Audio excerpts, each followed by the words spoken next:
भास्कर जाधव यांच्या नावावर महाविकास आघाडीने शिक्कामोर्तब केलेलं आहे. पण भास्कर जाधव नको, हे तुम्ही कोण ठरवणार? विधान परिषदेमध्ये काही निर्णय झालेले आहेत, तिथेही त्या पद्धतीनं विरोधी पक्षाला ते पद द्यायचं नाही यासाठी कारस्थानं केली जातात. हे महाराष्ट्राच्या ज्या मातीतून डॉक्टर आंबेडकर यांनी संविधान निर्माण केलं,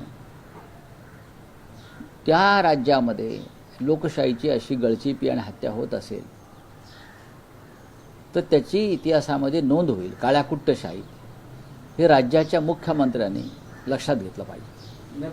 या अधिवेशनात कोणकोणत्या मुद्द्यांवरती विरोधक प्रामुख्याने हे अधिवेशन गाजवतील?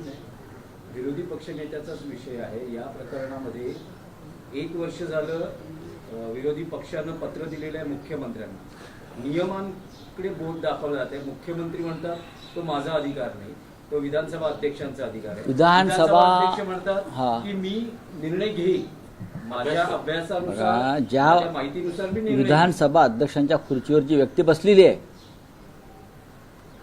आणि त्या व्यक्तीचं जे पॉलिटिकल कॅरेक्टर आहे ते पाहता ते निर्णय घेतील की नाही हा पहिला प्रश्न आहे.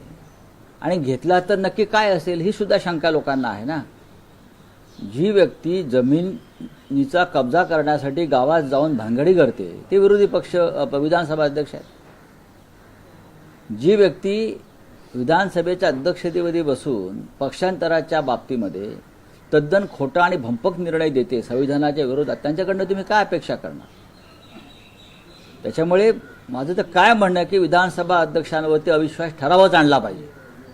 होऊ द्या चर्चा, ठीक आहे, तुमचं बहुमत असेल, पण विधानसभा अध्यक्ष ज्या पद्धतीनं वागतायत याला लोकशाहीच्या भाषेत म्हणायचं तर मनमानी आणि झुंडशाही अशा पद्धतीनं विधानसभा किंवा विधिमंडळ चालवलं जात. तुमचा अधिकाराच्या गोष्टी सांगताय कोणाला? तुम्हाला अधिकार दिले कोणी?